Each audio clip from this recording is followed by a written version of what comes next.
अपने धुंधले कमरे की एकांत में आनस छाया में लिपटा बैठा है।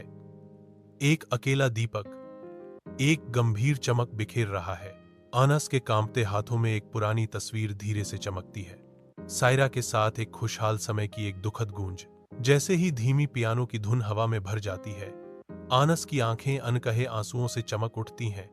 यादें उसकी थकी हुई आत्मा में भर जाती हैं। भारी मन से आनस धीरे से तस्वीर को मेज पर रखता है। अनकहे शब्दों का भार हवा में लटका हुआ है। आनस अपनी आंखें बंद कर लेता है। प्रिया की दिल दहला देने वाली यादों के आगे समर्पण कर देता है। उसका दिल असहनीय लालसा से दुख रहा है।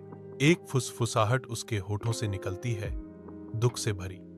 सायरा, मैं तुम्हें भूल नहीं पा रहा हूं।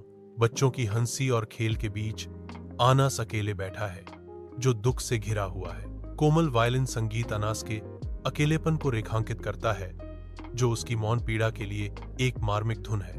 अमन आता है।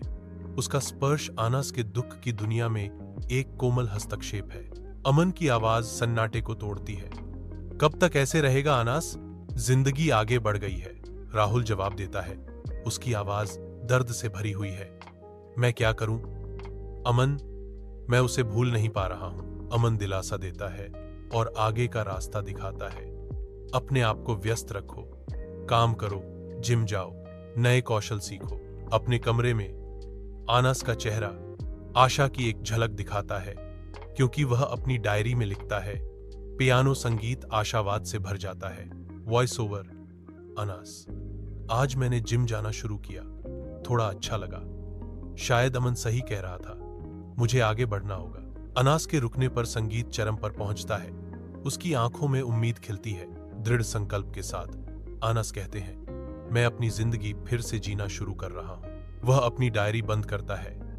उसके चेहरे पर एक नई दृढ़ता अंकित है। आनस पीछे झुक जाता है। उसके होठों पर हल्की मुस्कान तैरती है, क्योंकि पियानो संगीत कमरे को भर देता है। अब लचीलेपन की एक सिम्फनी।